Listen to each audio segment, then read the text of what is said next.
Hi everyone. ఈ వీడియోలో potential energy due to system of two charges in the absence of electric field గురించి discuss చేద్దాం.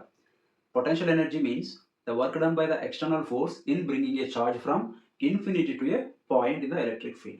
But in this case, we are considering in the absence of electric field. Absence of electric field means electric field ఏది లేదు. So consider a space or region there is no electric field. A charge లేదు ఇక్కడ, ఏ electric field లేదు. ఈ space లోకి మనం infinity నుంచి Q1, Q2 అనే చార్జెస్ తీసుకురావాలి. ఫర్ ఎగ్జాంపుల్ ఇది ఇన్ఫినిటీ అనుకుందాం. ఇక్కడ టూ చార్జెస్ని Q1ని Q2ని తీసుకురావాలి. ఫస్ట్ Q1 గురించి డిస్కస్ చేద్దాం. ఇప్పుడు ఇక్కడ Q1 ఇక్కడ ఉంది. ఇక్కడ నుంచి ఏదైనా ఒక పాయింట్ దగ్గరికి దాన్ని తీసుకురావాలంటే మనం వర్క్ చేయాలి. ఎప్పుడు వర్క్ చేయాల్సి వస్తుంది అంటే దాని మీద ఏదైనా రిపల్సివ్ ఫోర్స్ ఉన్నప్పుడు మనం అగెనిస్ట్గా వర్క్ చేసి దాన్ని తీసుకొని రావాలి. ఇక్కడ ఏదైనా ఎలక్ట్రిక్ ఫీల్డ్ ఉందా? ఏది లేదు. ఏదైనా చార్జ్ ఉందా? ఏది లేదు. దాన్ని రిపల్స్ చేయడానికి ఏదైనా ఉందా? దాన్ని అపోజ్ చేయడానికి ఏదైనా ఉందా? ఏది లేదు. కాబట్టి మనమే వర్క్ చేయాల్సిన అవసరం లేదు. దీన్ని జస్ట్ ట్యాప్ చేస్తే చాలు, ఇక నుంచి వచ్చేస్తుంది. ఇక ఎందుకు రిపల్సివ్ ఫోర్స్ ఏం లేదు. సో ఫస్ట్ది Q1 చార్జ్ దీన్ని తీసుకొచ్చాం, ఇక్కడ నుంచి ఇక్కడ దాకా తీసుకొచ్చాం. వర్క్ ఏంటి ప్రాసెస్లో? Work is equal to 0. So in bringing A charge Q1 from infinity to A point, no work needs to be done, right? So that work done in bringing a charge Q1 is W1 is equal to 0. Okay, charge Q1 అక్కడ నుంచి ఇక్కడికి వచ్చేసింది. ఇప్పుడు ఇంకొక charge తీసుకురావాలి, దేని Q2 charge తీసుకొని రావాలి. ఇప్పుడు చూడండి ఫైటింగ్ స్టార్ట్ అవుతుంది. ఇక ఆల్రెడీ ఇక్కడ Q1 ఉంది, లాస్ట్ టైం అక్కడ ఏది లేదు కాబట్టి Q1 ఫ్రీగా వచ్చేసింది. ఇప్పుడు Q1 ఉందా, దీన్ని ఎలక్ట్రిక్ ఫీల్డ్ ప్రొడ్యూస్ చేసుకుంటుంది కదా. ఎలక్ట్రిక్ ఫీల్డ్ ప్రొడ్యూస్ చేస్తుందంటే ఇది పాజిటివ్ ఛార్జ్, అది పాజిటివ్ ఛార్జ్ ఏం చేస్తుంది, దాన్ని రిపల్ చేస్తుంది. ఈవెన్ ఒకటి నెగిటివ్ ఛార్జ్ ఇంకోటి పాజిటివ్ ఛార్జ్ ఉంటే అట్రాక్ట్ అవుతుంది కదా. మనం అప్పుడు ఏం ఫోర్స్ అప్లై చేయకుండా వచ్చేస్తుంది కదా అనేది. అట్రాక్షన్ ఫోర్స్ ఉంటే యాక్సిలరేట్ అవుతుంది. యాక్సిలరేట్ అవ్వకుండా కాన్స్టాంట్ స్పీడ్తో రావాలి. అప్పుడు ఇది అట్రాక్ట్ చేసింది అనుకోండి, ఇది మైనస్ ఇది ప్లస్ నుండి అట్రాక్ట్ చేస్తే అప్పుడు దాన్ని అట్రాక్ట్ అవ్వకుండా మనం ఫోర్స్ ఈ డైరెక్షన్లో అప్లై చేసి కాన్స్టాంట్ స్పీడ్తో తీసుకెళ్ళడానికి ప్రయత్నం చేయాలి. సో అది కాన్సెప్ట్. సో ఇక్కడ టూ కన్సిడర్ చేసుకున్న 2 పాయింట్ చార్జెస్ అనుకున్నాను. ఇప్పుడు ఈ చార్జ్ దాన్ని రిపల్ చేయడానికి ట్రై చేస్తుంది.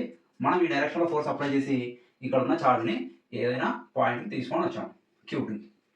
ఈ ప్రాసెస్లో వర్క్ జరుగుతుంది కదా, వర్క్ జరుగుతుంది. So work done in bringing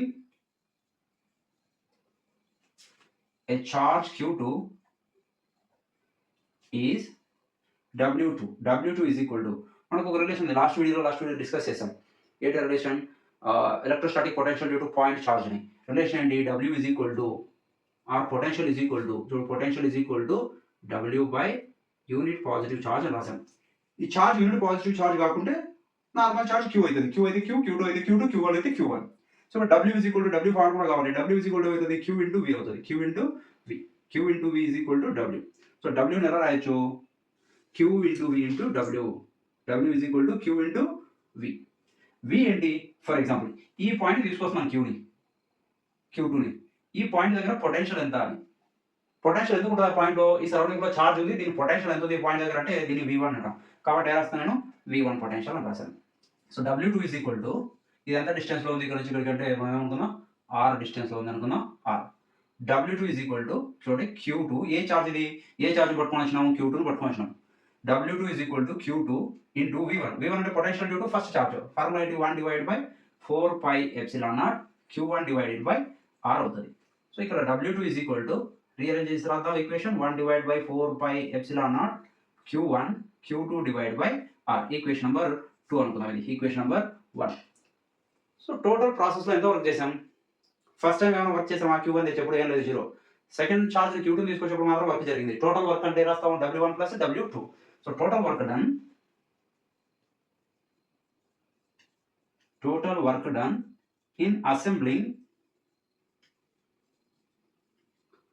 charges అన్నింటిని అసెంబ్లింగ్ చేయడానికి ఎంత వర్క్ జరిగింది? W is equal to W1 plus W2. W1 0, W2 ఎంత? 1 divided by 4 pi epsilon naught Q1 Q2 by R. So work is stored as a potential energy. Why? Because electrostatic force is conservative force. In case of conservative forces, work done stored as a potential energy. Work done by the external force stored as a potential energy. So work is equal to potential energy. U is equal to, same formula, 1 divided by 4 pi epsilon naught Q1 Q2 by R. So this is the formula for potential energy of system of 2 charges in the absence of electric field. In the presence of electric field అయితే different ఉంటుంది. ఎగ్జామినేషన్లో question క్లియర్గా observe చేయాలి. Presence of electric field, absence of electric field అని observe చేసుకొని రాయాలి. Most of the time absence of electric field ఎగ్జామ్కి ఇస్తున్నారు కాబట్టి కొంచెం కాన్సన్ట్రేట్ చేయాలి. Okay, thanks for watching. Subscribe my channel for more videos.